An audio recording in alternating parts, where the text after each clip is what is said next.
Assalamu alaikum wa rahmatullahi wa barakatuh. Peace, greetings of peace on all of you. Hope you're well and your journey was not too arduous in this cold. Now, thank you very much for turning up. It's such a great number to listen to our very personal stories.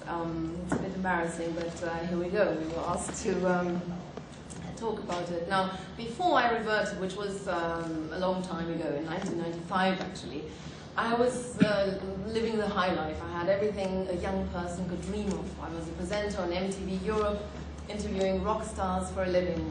I enjoyed red carpet treatment wherever I turned up in Europe with my little film team, and interviewed the Rolling Stones, went on the road with Prince, hang out with Elizabeth Hurley and Sinead O'Connor. Also met Robbie Williams, very nice chap.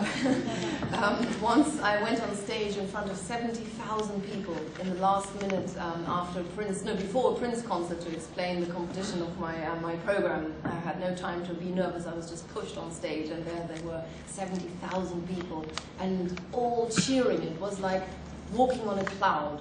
But then, going back to the hotel, I felt lonely.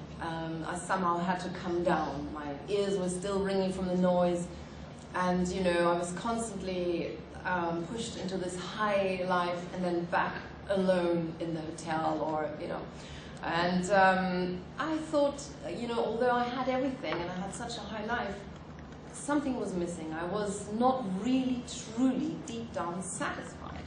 And I, at the time, thought, I'm missing a partner. I didn't know what else. But actually, now I know that no human being could have filled that inner void.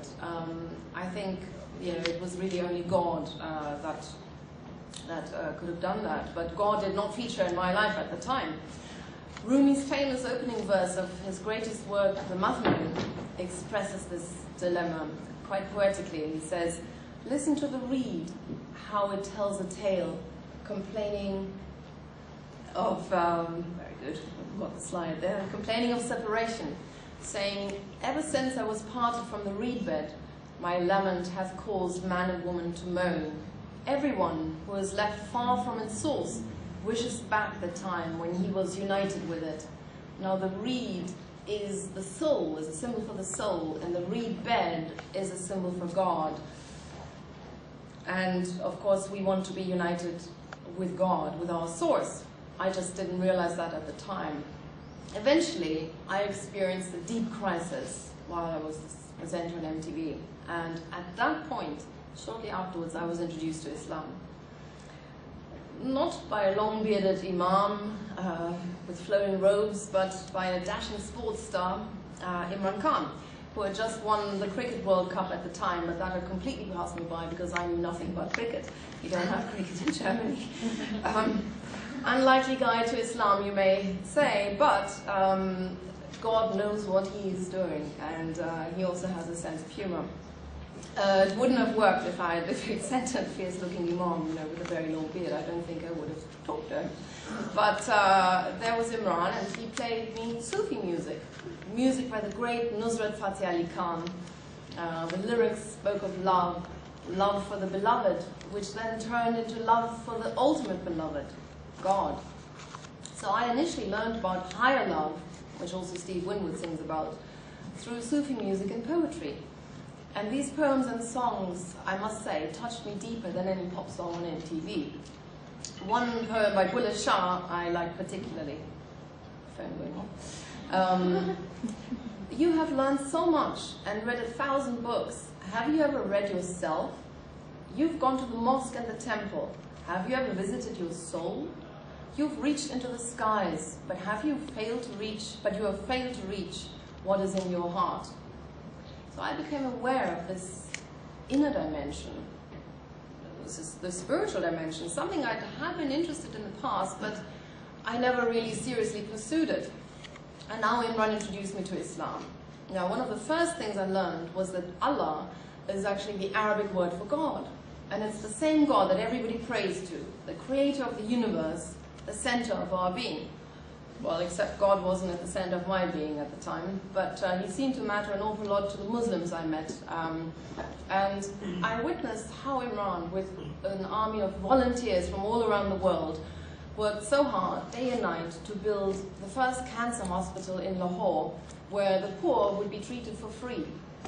And faith inspired everybody to just spend all their time and energy and also money for this higher cause. So they were all looking at a goal beyond themselves, at God, to please God. That was all very different to the ego-driven entertainment world that I hang out in. And then we traveled to Pakistan, and I noticed how important a role God played in everybody's lives. In fact, God was everywhere, in the beautiful Mughal architecture, in the music, and in the hearts of people. I was humbled by the generosity and the warmth of the Pakistanis I met. I received so many gifts. And in the Karakoram mountains around Hunza, people were so poor they actually slept above their cows so that the heat travels up. They didn't have heating or anything. And yet they welcomed us warmly as we were walking the villages, offering whatever they had, almonds and walnuts and apricots. And despite their challenging circumstances, they seemed content. Sometimes it was as if there was a light radiating through their eyes. And this warmth and hospitality and the spirituality of the Pakistani people was in such stark contrast to the glitzy showbiz world I was catapulted into very quickly. After my first trip to Pakistan, I went straight to the MTV Video Music Awards in LA. And it was a gift from my boss, which was very nice. It was just such a different world.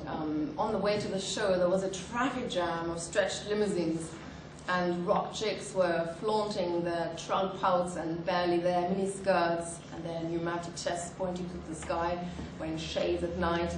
The whole scene was so fake and so superficial, and I really missed the warmth and the authenticity of the people I met in Pakistan. I traveled back and forth to Pakistan a lot during those years that followed, and many experiences I had that really made me think and reevaluate things. For example, the fact that there are no old people's homes in the East. Elderly people are part of the family, and they're valued, and their advice is taken seriously, and you know, they're just part of the family. And then I just had all these experiences. For example, at one point I was on the plane home to London, and I sat next to a Pakistani, and he found out that I was traveling on my own and had to go back home alone. So he made his family wait and took me home, and took him 1 hour of a detour, and his whole family, as it always happens with Pakistanis, waited at the airport for him, and they all had to then wait an extra hour until he, you know, brought me home. And then shortly afterwards, I was traveling to Germany to host an event, and I think Michael Schumacher was there as well.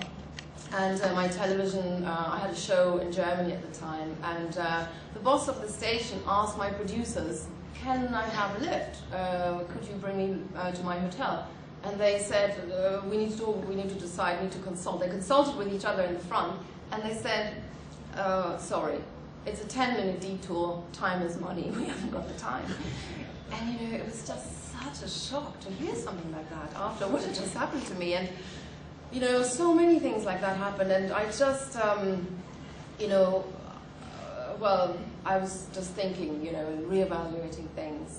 And apart from the humanity of the people and the spirituality and the arts and the culture, which I love, I was also captivated intellectually. Imran had given me books about Islam, which we then discussed in depth. Sorry.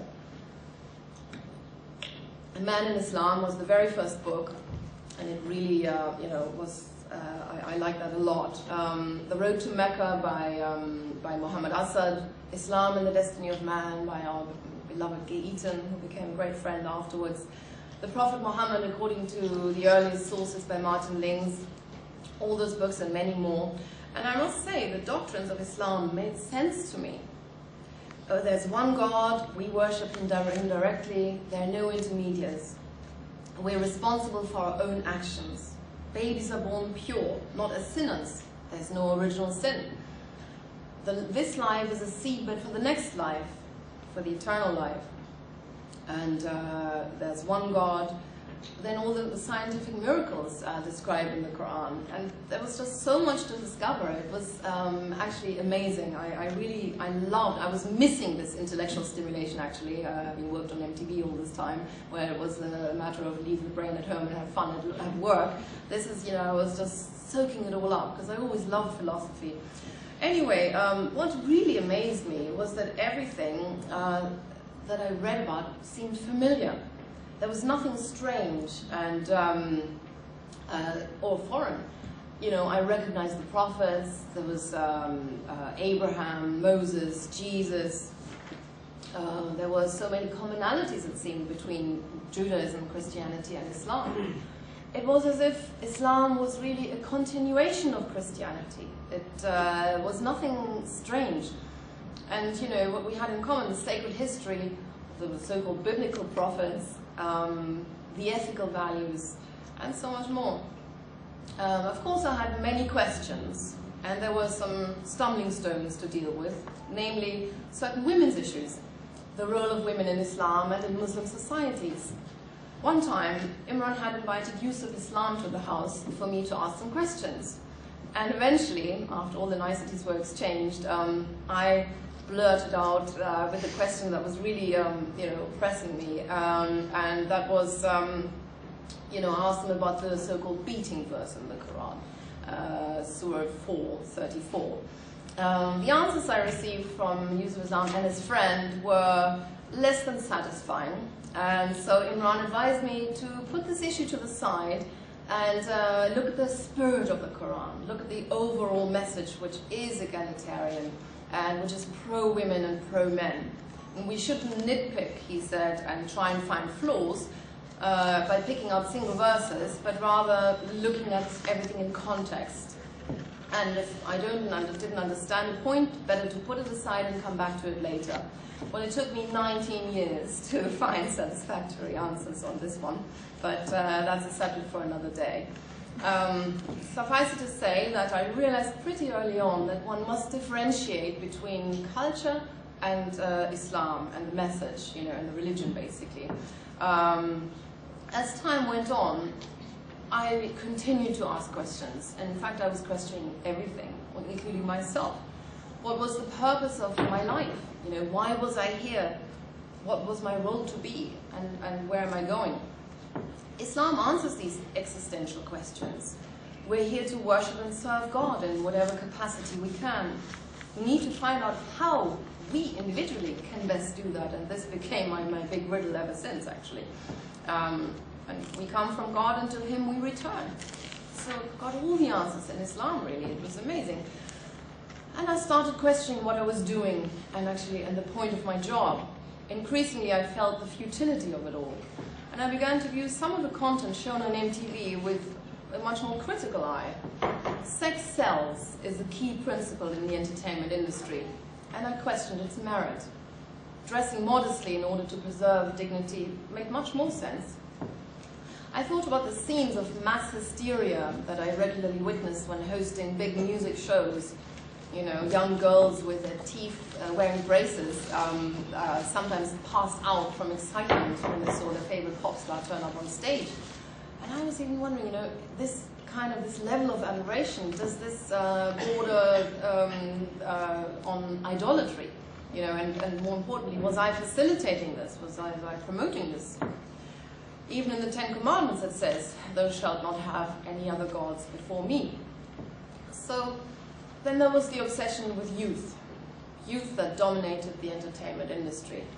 In pursuit of eternal youth, so many women in the show business and in fact in London society would go under the knife, having boob jobs, liposuction, or Botox injections.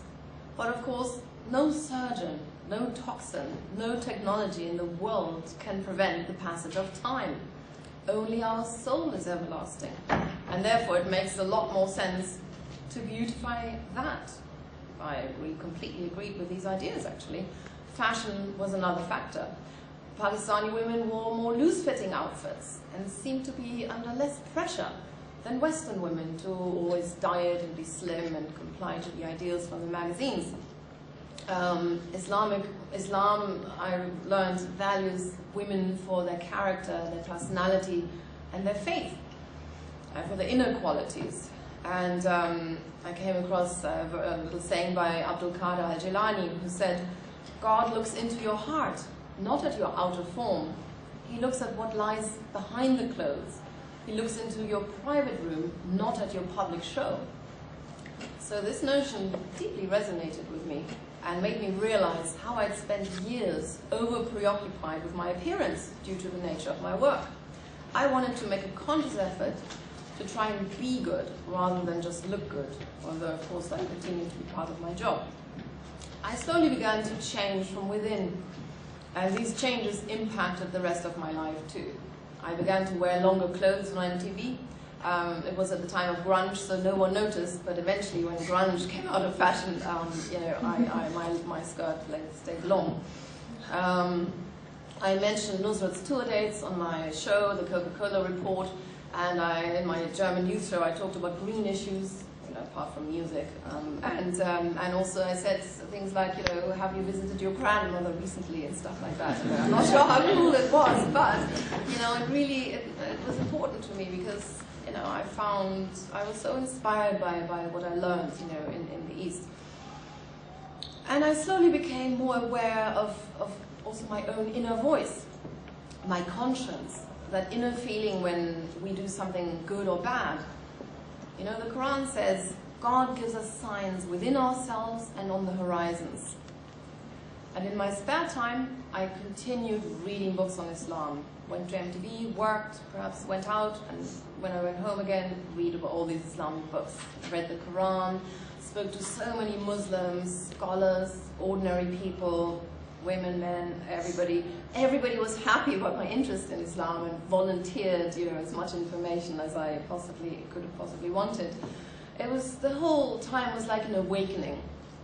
From just bumbling along aimlessly, you know, being a rebel without a cause, suddenly I was awakened.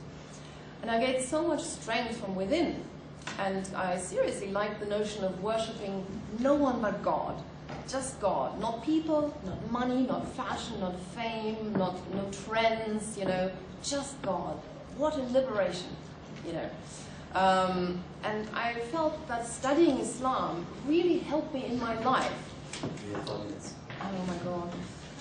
Sometimes I felt stressed out and, you know, when I had too much pressure. But the Quran encouraged me, you can do it. It says God does not burden anybody more than they can bear. You know, also when, for example, Imran's hospital, the opening got delayed and delayed, he didn't get too frustrated. He just said, look, we can only do our best and leave the rest in the hands of God. God judges your intentions, and you know, the outcome is up to Him. So we can't, you know, so we must try our best and leave the rest in the hands of God. Forgiveness, another big issue. It's not about an eye for an eye or turning the other cheek. It's actually actively doing good when something bad has happened. Repel evil with what is better, and your enemy will become as a close friend. How beautiful is that? I skipped some teachings, but of course, you know, they are endless, and they all felt really relevant in my life, and it was like an interactive process, which I was so excited about, and I felt enriched. So when a journalist in Germany asked me, have you already converted for your boyfriend to Islam? I said, no, I haven't, but I'm a Muslim at heart. A very negative press campaign followed. You know, I mean, that was the truth, and you know, this very bad negative press campaign followed. Has she lost the plot? You know, will she be presenting a youth show from behind the veil? You know, is she now supporting terrorism? And you know, what had been my crime? You know, really. You know, obviously I was contemplating converting, but I hadn't done it yet, and I was worried whether I could adhere to all the rules and regulations. And then my friend Gay Eaton, well, who was about to become a friend, recommended, he said, no one becomes a true Muslim overnight, you know, don't worry. The Quran was revealed over a period of 23 years, so people had time to get used to everything, you know. So that relieved me. And then the last book I read before converting was by Martin Lings, What is Sufism? He writes about sanctifying every day and every deed by saying Bismillah, doing everything in the name of God. He mentioned the perfume of the religion and the fruits one would taste when practicing. I realized Islam is no academic exercise. If I wanted to read those fruits and taste them, there was only one way: get down on the prayer mat and start practicing. And I was on a little holiday in Cornwall at the time, and I prayed for the first time standing up to, praying to Allah. And that was really when I was ready to convert and embrace Islam, which I did with my friend, Dr. Amina, who's in the audience, in a North London mosque. Thank you very much for coming. Meanwhile, I'd lost my job in Germany. I became, even though I had a freshly signed contract, I became public enemy #1 in Germany. It felt like it, although I was an award-winning TV presenter. And what had I done? That innocuous remark, just saying I'm a Muslim at heart, had finished my entertainment career, pretty much overnight. But anyway, it doesn't matter. I mean, by the end of the year, also MTV didn't renew the contract, but it was after 7 years, so it was a much longer time anyway. But then, just to try and wrap it up, Gay Eaton said, "Don't worry, this is normal. What happens? It's God is testing you, whether you're worth your salt. This is very common. It's like an initiatic test. Be steadfast and patient in adversity." And the Sufis in the mosque, they also made me see the events from a spiritual perspective. Difficulties are good, I learned. Suffering is good for us. Rumi likens it to the chickpeas, which are boiled in hot water until they're sweet and soft and taste delicious. This is what's happening to our soul. It's a process of purification. And there's a hadith that says, when God loves people, he afflicts them. And those who accept it gladly enjoy God's good pleasure. And I would like to say this other hadith, please. It says, the Prophet said, peace be upon him, "How wonderful is the situation of a believer, for all his affairs are good. If something good happens to him, he gives thanks for it, and that is good for him. If something bad happens, he bears it with patience, and that is also good for him." So really, life is a win-win scenario when you are a believer.